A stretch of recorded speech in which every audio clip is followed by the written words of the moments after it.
chocolatero, chocolatero. 谢谢啊，谢谢。Bueno, ya somos famosos.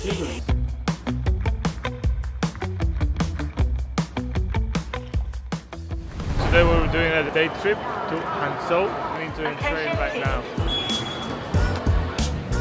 Time to take a nap. So we made it to Hangzhou, and now first stop we're probably gonna grab some breakfast, lunch, brunch. We are very hungry, but it looks very cute. So we exited right from there. We'll be going that way later. Weather is amazing. It's actually pretty cool here. Let me show you around. You have those things that are like little boats that when they are parked there they look like tiny houses, but you can just get on them and they probably move you across this.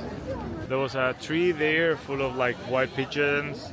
There was also another place where they were trying to feed like squirrels. If you're wondering, it's definitely worth the visit. Hablan todos solos, ¿no? Ay, el chocolatero, el chocolatero. Whoa, la pagoda. This is kind of like the most famous spot here. La pagoda.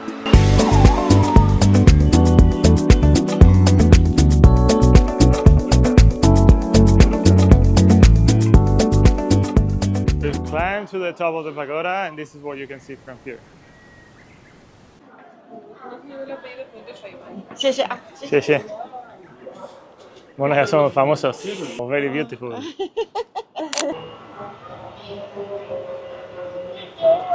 Here we have kind of like a little temple and a place where people can make their offerings. And then we have this little temple here. Overall, it's a super quiet place, very peaceful. You can just sit there and think about nothing, relax. The energy you feel here is actually truly nice, very amazing. So we recommend it.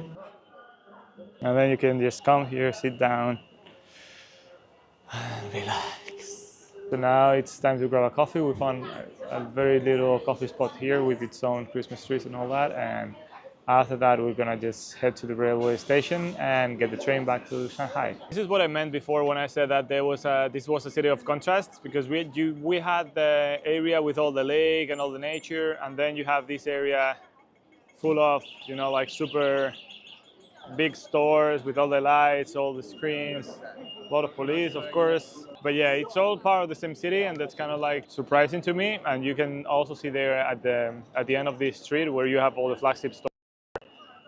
I don't know, brands like Louis Vuitton, Gucci, etc. Apart from that beautiful sunset that you have, you see all the mountains, you see the nature. That's not something I was expecting from Hangzhou. That's one of the reasons why I said if you have the chance, definitely come visit it, because I think it's gonna surprise you. And I've personally enjoyed it a lot. It's been a super quick trip. It's been a day trip. We're gonna finish our little croissants and then go to the railway station, get the train back to Shanghai, and call it a day. So that's it. Bye bye from Hangzhou. 谢谢. I was just working and the coffee arrived, so most of you probably have never seen how they bring you coffee here in China. So let me just show you very quickly. They put it in this like super cutie package, and once you open it, for Europeans this might be a shock because they're using like these super, I don't know, like high quality bags.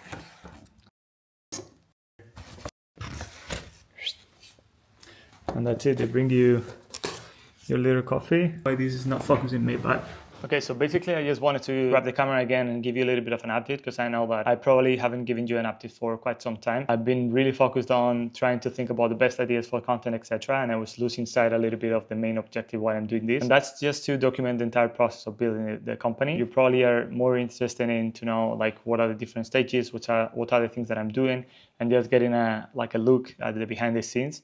So that's why I decided just to film more without having just to film specific topics. Yesterday was a big day. I finally made the announcement on LinkedIn that I was quitting TikTok. Now it's public, everyone knows it, and I made a move that made me super proud, and that's basically to put the website and the YouTube channel on that publication, because I had over 3,000 connections from the people that I had met from my past at Google and TikTok, and not everyone is aware of this. So that raised the stakes, but it also made me super proud to know that I was able to do that. And even if I was a little bit scared, thinking about, I don't know, what people will think, if they are gonna think that it's lame or cringy or whatever, but totally the opposite. You're also thinking about doing something like this, just do it. Most likely people will support it, because there is a lot of people that were where I was just a month ago and never took the leap of doing this. And when they see people doing it, they actually cheer up for their success, and they are there to help them out. So the response has been incredible. A lot of people were sending me messages. The channel is also live with the videos. Love the initial support. Can't believe that I already got over 100 subscribers. When I was having breakfast today, I saw that and I was like, let's go! I wanted to give you a little bit of an update on what has been going on. So I finalized the website. The website is ready. I'm starting to reach out to the suppliers with, this is what I want, and can you make it or not, etc. Because I already decided that I want to start probably in Europe. And that's it. So probably I'll see you later. Bye.